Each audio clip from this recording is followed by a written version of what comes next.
Jameson Williams effect. I gotta get me my other headphones. I don't like how these sit in my ear. Um, but yeah, let's talk about the Jameson Williams effect. Um, Check out the Lions Live one-on-one playlist, more videos like this. Been trying to get in the rhythm of doing more live streams. I went a long period without doing them, so I'm trying to get in where I can fit in, get them in where I can fit them in. At.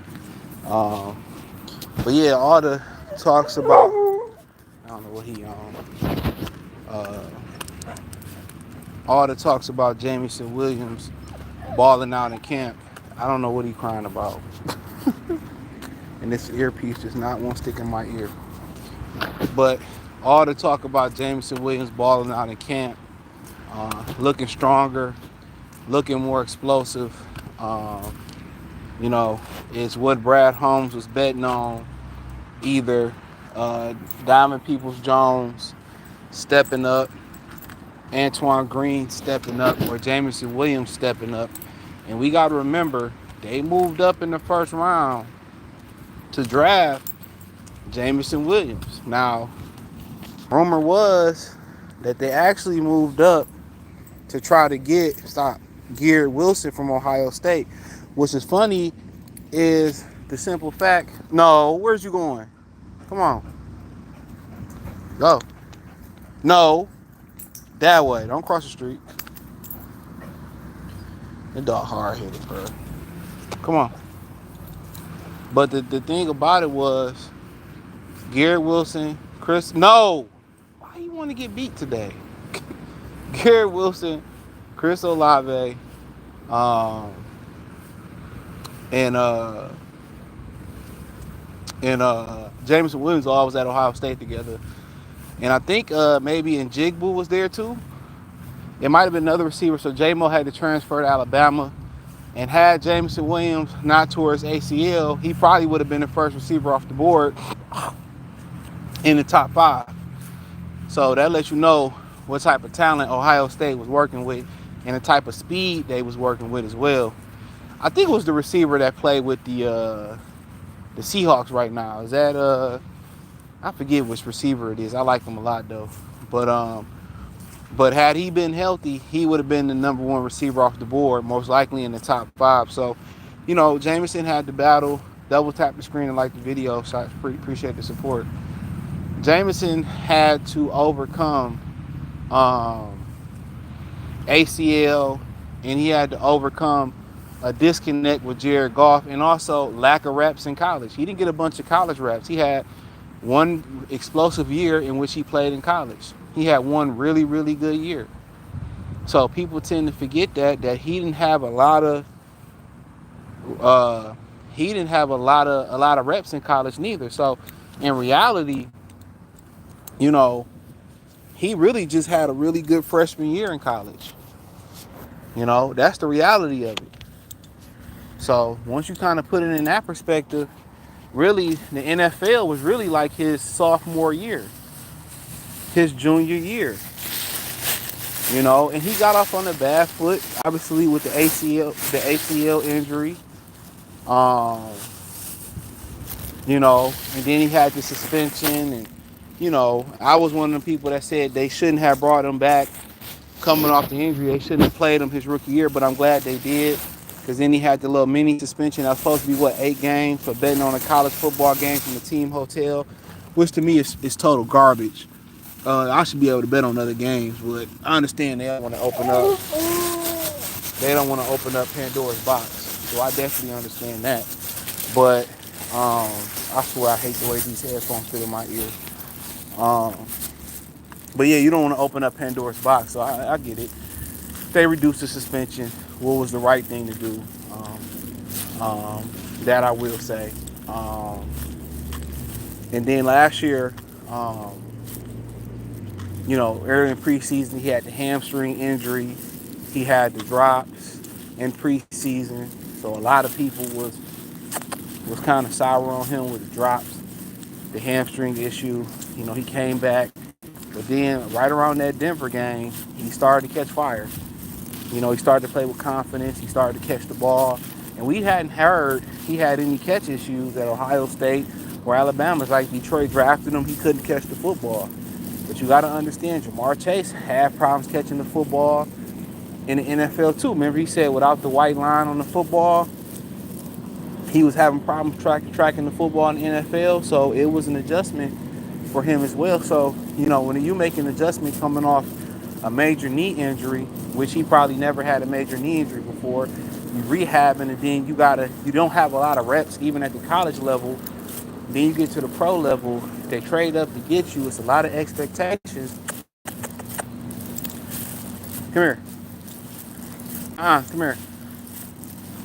Hold on. Come here. No, come here. No, come here. Miles. He's so hard-headed. Whole family's hard-headed. But when you got that many, when you don't have the reps and you got to find your way, and then him and Goff had to find the rapport. Goff wasn't used to that speed. Even coming off the ACL, he probably more faster, more agile, more explosive this year than he been since college. So kind of once you factor all that in, him and Goff have spent time, he done matured, and it's almost time to get that chicken. So this is third year, 5-year contract. He want to start to put together a portfolio. So when it's time to pay him, he see these receivers getting $30 million. He looked bigger. He looked stronger. He releasing off the line. Remember, it was talks about maybe he not being strong enough to be able to be on as an outside receiver and beat press coverage and get off.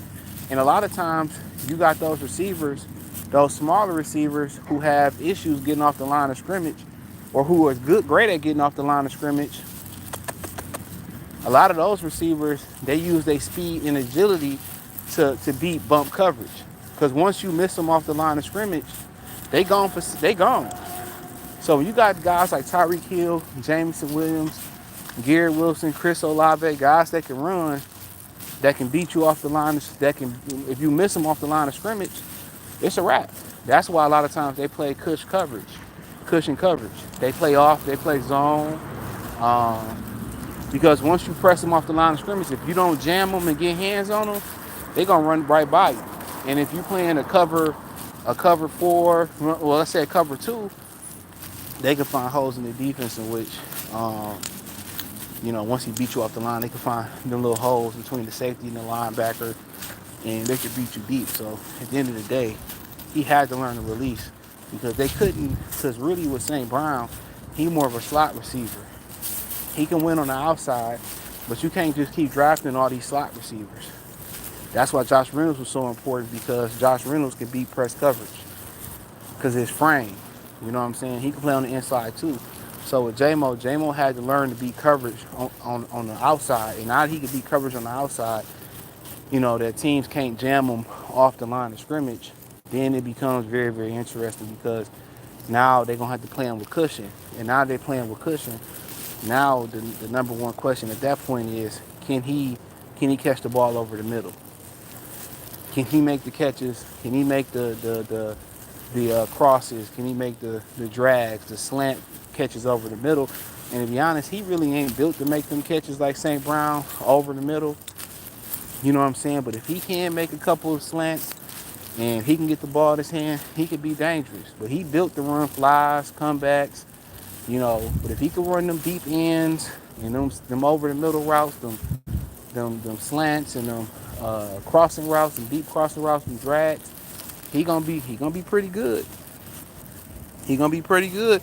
Lions gonna let him go. Watch. Who? Let who go? J-Mo? Yeah, we can see. I don't really care about the Chiefs right now. We talking about Jameson Williams. So yeah, his speed is where you going? His speed is come on, buddy. Sit for the people. Thank you. But his speed is I'm not going that way today, Boko. But if his route running can match his speed and his hands can match his speed, that's what the Lions need. So the Lions, that's why they feel like they need to go chase a number 1 receiver. That's why. They believed in his talent, and they figured that Donovan Peoples-Jones and Antoine Green or J-Mo was going to step up. And right now, it's looking to be Jameson Williams. So it seemed like he put a lot of work into his body. Stronger, explosive. Um, and don't forget, his father's there too. So, that makes a whole bunch of a difference when you got a male presence. You know, that make a big difference. So, um, but his speed on the outside is what's gonna open his offense up. That's what they was missing. They was missing some dogs on the outside. And each three of them receivers, if you add Khalif Raymond with Green, Williams, and Donovan People, each one of them can go to the house. Each one of them can go to the house. So if they're able to get the ball in their hands, that can be six. That could be six. If they're able to put the ball in their hands, that could be six for the Detroit Lions. So, um, all the receivers they banking on are explosive. So that's the beautiful thing about it. They got game-breaking guys. So you got Jahmyr Gibbs, who a lot of people was upset with his Madden ranking. Um, you add Jameson Williams' speed, and I said last year, their speed was going to be the difference for the Detroit Lions. I said that. And now if J-Mo and Gibbs can stay healthy, and their speed can be a factor, now the Lions got two guys in which they can hand the football off to, and it could be over with. You can hand it to him on the end around. You can dump it off to a screen to Jahmyr Gibbs. You can throw it deep to Gibbs or Jameson Williams, and that could be six instead of going up the field every time with 12 to 15 play drives. And don't forget, what Williams, what Khalif Raymond, what Donovan Peoples-Jones, and maybe even Antoine Green could bring in the return game. So they got a bunch of game breakers now. And that's one thing the Lions was lacking with speed. Now they got a bunch of speed. They lose Josh Reynolds. They lose a good possession receiver that can move down the field, a big body receiver. And they don't really have that big body no more. With Josh Reynolds 6'3", what you do got is you got Shane Jester coming back, good receiving tight end. Brock Wright coming back, good big receiving tight end.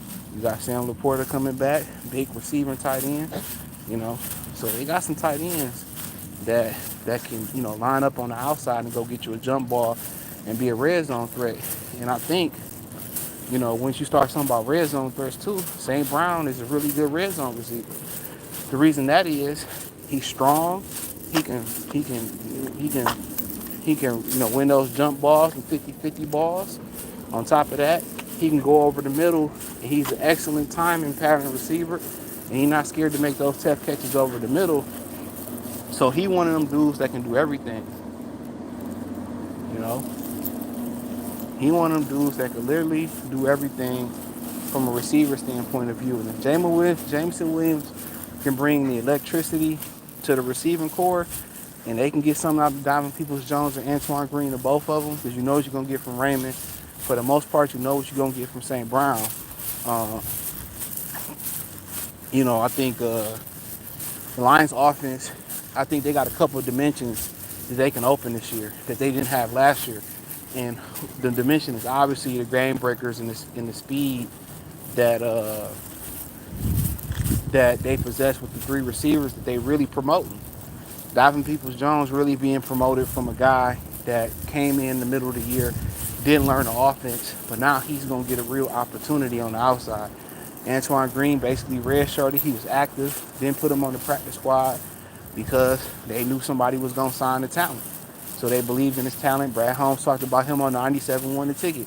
He said that's somebody that sit. Come on. Sit. He said that's somebody that they really liked the way he developed. Go ahead. Bye. They said they really liked the way he developed last year. So they said they liked the way he was developing behind the scenes.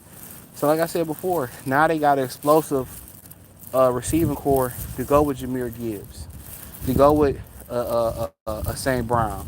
So they got some receivers that's gonna come in and go. So can they be consistent like Josh Reynolds was last year? And be reliable, and if they can be like that, they're gonna have a more explosive offense this year. you know. And then the other aspect of the offense that they're gonna have is now they got Zane Zestra back.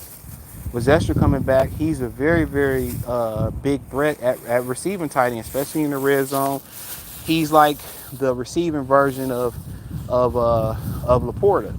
He get the ball in his hands, things can happen. He's a real wriggler, shifty type of guy with the ball in his hand. So he's one of those other. If he come back off that injury, he's one of those other tight ends that can get jiggy with it. He can make some things happen. He's a red zone threat. He's an athlete. He's one of them dudes that's good with the ball in his hand, side, laterally. So he gives you another threat. He gives you another threat, offensive threat. So now they can have games in which they can line up with three or four tight ends if they choose to continue with James Mitchell. They can line up with 3 or 4 tight ends. So you can come out in certain sets with 3 tight ends. All of them can catch them. All of them is fairly athletic. Brock and Laporta can block their ass off. You know. So with them, like I said before, the Lions open up 2 dimensions that they didn't have last year. Speedy receivers. And they tend not to be able to make the tough catches over the middle. That's the problem with usually speedy receivers. Like Randy Moss, he really wasn't going over that middle. You know what I'm saying? St. Brown, Laporta, Brock Wright, Mitchell, the tight end, Zestra, they'll make the tough catches over the middle. Right? Gibbs and Montgomery, they're going to work. They're going to run the ball. They're going to catch the ball out the backfield, too. You're going to see Gibbs at receiver. You're going to see him on end of rounds and catching the ball in the screen game a little bit more this year. And then what you're going to see, too, is you're going to see a lot of the tight ends split out wide, split in the slot. Their size is going to cause, and their strength is going to cause a lot of mismatches. So the Lions got got 3 dimensions that's probably going to be different this year. They got 3 dimensions that's going to be different. You got a healthy tight end core because you didn't have Brock and Zestra last year. They really wasn't healthy. Zestra he got injured in camp, I believe, and Brock wasn't 100%. Then you turn around, you got Mitchell, who athletic. He had an ACL injury, so he really never caught on. And hopefully he finally catch on. Still got Laporta. You got St. Brown, but so you got the aspect of opening the offense up with tight ends that can catch the ball and some of them that can block and catch. Then you got the speedy receivers that can really, they can catch the ball and it could be 6 like that, or you can get huge chunks. Come on. You can get huge chunks. No, come here. Boy. You can get huge chunks. Then, after that, then you got Jahmyr Gibbs that's going to be lining up at receiver. You got Jahmyr Gibbs that's going to be catching the ball out the backfield now. So, like I said before, the Lions are opening up more aspects of the offense, really, without adding any huge offensive weapon in the offseason. Yeah, do I expect the kid from Utah to really contribute? The running back, mostly on special teams, he's going to be somebody in the return game that you got to worry about too. So I don't really expect him to contribute a lot unless it's a lot of injuries that's going to come down. So I don't expect him to be a major player. So I don't expect him to be a major player yet. But in special teams, in the return game, in the punt return game, or in the kickoff game, making tackles, I think he may end up being a big time player. So so they got aspects just by developing them, getting guys healthy, So they open up aspects. So Ben Johnson, they getting some guys back that really he can get creative with. And obviously, his biggest nemesis last year was the third quarter. That's how they got to figure out how they got to fix their offense in the third quarter. If they can figure out how to conquer the third quarter, how to get a rhythm coming out of half and not be as stagnant and stiff, that's it. But the offense can look, some weeks they can come out there and they can be heavy. They can literally go out there with 3 tight ends and they can run the football, or they can throw out of heavy sets. There's other weeks they can spread it out with 3 or 4 receivers that all can take it to the house at any given time. There's times that they can go out there and they can feature Montgomery and Gibbs. If they got to go somewhere where, the traction ain't good, it's cold, or they got to go somewhere where the team got a good defensive backfield and they got good cover corners. Miles, he like to just go do his own thing. So they got good cover. Guess what? Can your cover corners tackle? Can they tackle? Come here. Come on.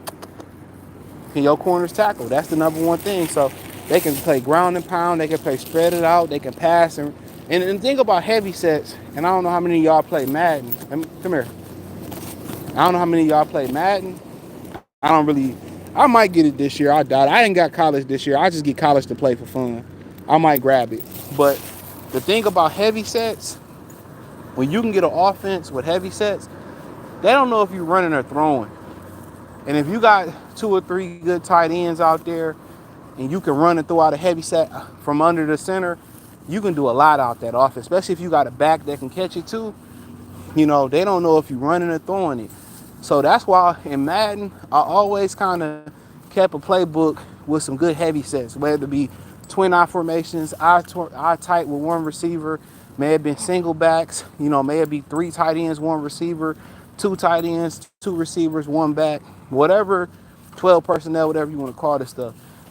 I always use heavy sets because they don't know whether I was about to commit to the run or commit to the throw. And it ain't just about play action or naked bootlegs or nothing like that. It's just that it keep the defense on its toes. When you go out there with 5 wide receivers, guess what? The only thing you can run as far as running wise is an end around sweep, or maybe you could throw a screen here or there. So that's the thing about it. That's it. But when you come out heavy, you could do anything. You come out with 2 or 3 capable tight ends that can catch the football. Guess what? You can run an audible. You can go to 5 wides. You got 3 or 4 good, 2 or 3 good tight ends, or that can catch the football. So that's what I like about heavy sets. When you got the personnel, you got tight ends that can run and block. You got a receiver you got a running back that can receive it and run it. It's the element of surprise.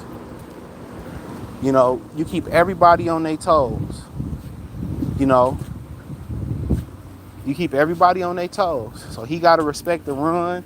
He got to respect the pass. He don't know what you going to do. You can run it 4 times in a row. And then guess what? He say, I'm tired of him running it. I'm a blitz. Guess what? As soon as he blitz, drop back, go right over his head. So a lot of guys like to play the 5 receiver game in Madden. You know what I'm saying? For the most part, I play that a small bit, but I like to play a lot of the heavy sets. That's my thing. I like to play a lot of the heavy sets because you gonna take them 3 DBs off the field. You gonna put more linebackers on the field, and I'm gonna smoke your ass. And I'm gonna slow the game down if I need to, and limit your possessions. As soon as you fumble, as soon as you throw a pick out of 5 wides, guess what? Your ass is grass. Because you may not get the ball back that many times. You know what I'm saying? So, yeah, that's what I like about heavy sets. You don't know whether I'm running or you throwing it. And when you got the personnel to pull off everything, the Lions literally got the personnel to pull off everything. They got possession guys. They got guys to go over the middle. They got guys that can grind it out and get a yard. They got guys that can get a yard and go for 70 yards on the touchdown. They got backs that can get it out the screen. They got backs that can block. They got receivers that can block for the backs that's running out the backfield. They got tight ends that can block it. They got tight ends that can catch it. They got tight ends that can get a screen and go to the crib. You know what I'm saying? They got receivers that can get downfield. So literally, they got tight ends that can play receiver. They got receivers that can play running back. I mean, really, his imagination can run even more wilder this year. And they really didn't make no additions. They developed guys and they got guys healthy. That's the crazy thing about it. He didn't really make any big offensive additions this year. They just getting healthy, getting more experienced, and they developing guys. That's the difference. That's the difference. It ain't no secret sauce to it. They trusted their development. They didn't go take the cash and go try to rule a top receiver.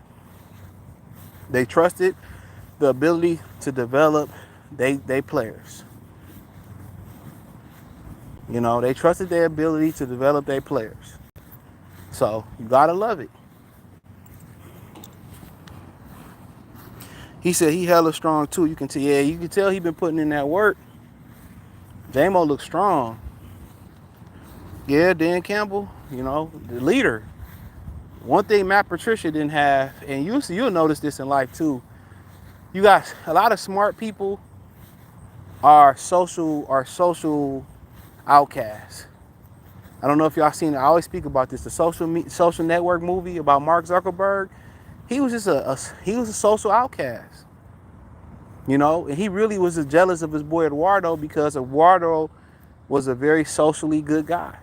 He was very good socially. Don't underestimate the ability of being able to be social, especially in the social media era. That's why Mark Zuckerberg created social media, because he was a social weirdo. He was socially awkward. You don't want to be socially awkward, trust me. There's no market for socially awkward dudes. So Dan Campbell was a leader of men. Matt Patricia, he knew the X's and O's, but people he didn't know how to socially to communicate with the guys in the locker room. That's a big thing. Number one leadership quality is being able to socially communicate and relate with people. It's really being good with all people walks of life. They don't have to like Dan Campbell. They have to respect him though. And when Dan Campbell say, well, get on my back or follow my lead, they have to be willing to follow his lead. Matt Patricia, no, follow my lead. Some people going out the east wing. Some people going out the west wing. Some people ain't going nowhere. Some people going to the liquor stuff. And a couple guys probably following him. That was the guys he got from New England. You know? And when you can't socially relate to everybody, you ain't gonna be no good coach. You ain't gonna be no good leader. You ain't gonna be a good mother. You ain't gonna be a good father. You ain't gonna be good at leadership. Some people are born to be followers, and some people are born to be leaders. And most of the great leaders are free thinkers. They open-minded. It ain't just my way or the highway. They can admit when they're wrong. And Dan Campbell, one of the dudes, you know, he stood up there, Owen, whatever the fuck it was, and he was the same person when he got the job. They started off 1-6 2 years ago. He was the same person. And one thing, y'all was talking about firing Dan Campbell, some of y'all, and I said, well, who they was gonna get to be the head coach? And one of the reasons I didn't say fire him in that second season was because he still had the locker room. That locker room still believed in what he was saying. And if I tell y'all this all the time, especially y'all fellas with women, if she still follow your lead at your lowest point, and she still fuck with you at your lowest point, you know what I'm saying? You got a winner right there.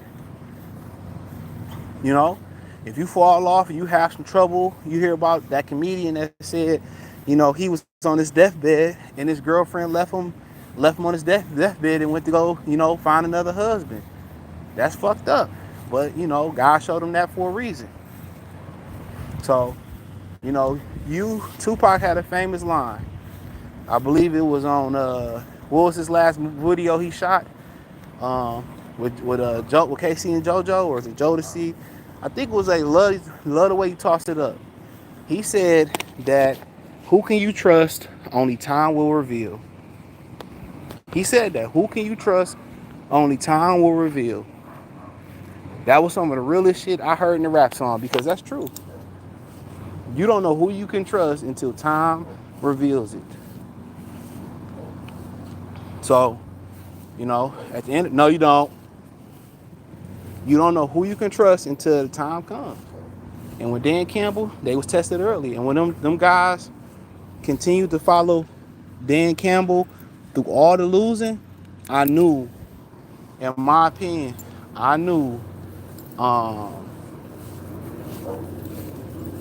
squirrel attack. Oh, man, let's do the strong too. I knew that he was the right guy for the job. He just had to win the football games. So, Chuck, salute.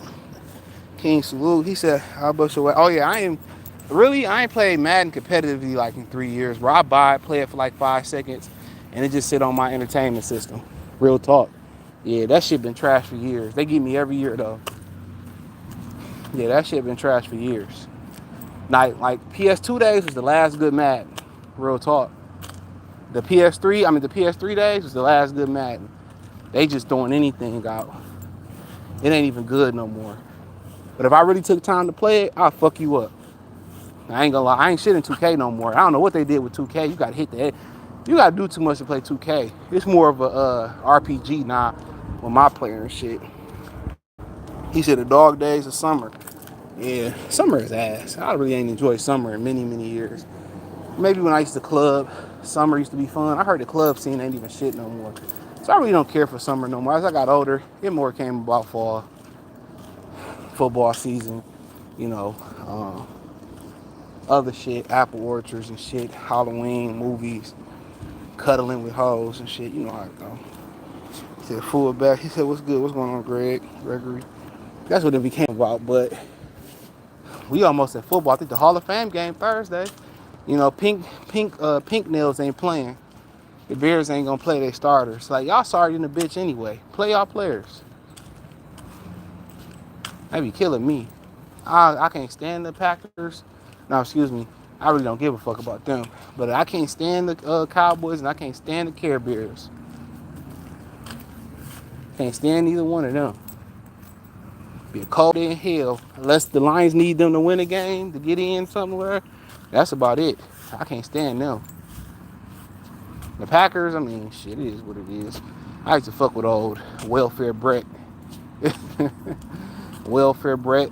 I used to like Javon Walker back in the day. Sterling Sharp. Shannon Sharp brother was a bad motherfucker if he didn't get injured, bro. He was a bad boy. Um, my favorite Packer moment. I'll give you my favorite Packer moment, right? They was playing the Seattle Seahawks. I just seen this clip. I don't even know who I didn't like the Seahawks at the time. Something about Sean Alexander and Matt Hasselbeck just didn't give me good vibes, right? So, I don't know. I probably just watching the game as a spectator. So they go into overtime. It's the playoffs. They flip the coin. The Seattle Seahawks win the coin toss. Matt Hasselbeck says, "We want the ball and we about to go win the game." I swear for God, I believe like the next few plays or the next play, he threw a pick six to Mike. It was either Mike McKenzie or Al Harris. And they lost the game. This is when the playoffs was sudden death. He threw a pick six. After he's saying, "We want the ball and we about to go win the game." Dog, I cried laughing. I cried laughing. He threw a pick six. Do you ever watch high school football? So where do you? Oh man, I don't. I used to when I was in high school. Yeah, but I heard DPS got pretty good though. Cass and those guys, they got really, really good. So yeah, I heard they got really, really good. Maybe I should start going to some games on Friday night. So hell yeah, we need preseason start. And yeah, the NBA. I'm watching the Olympics now. I heard the opening ceremony and people had a lot of issues with it, but I'm gonna keep my mouth shut. But appreciate y'all for tuning in. We out.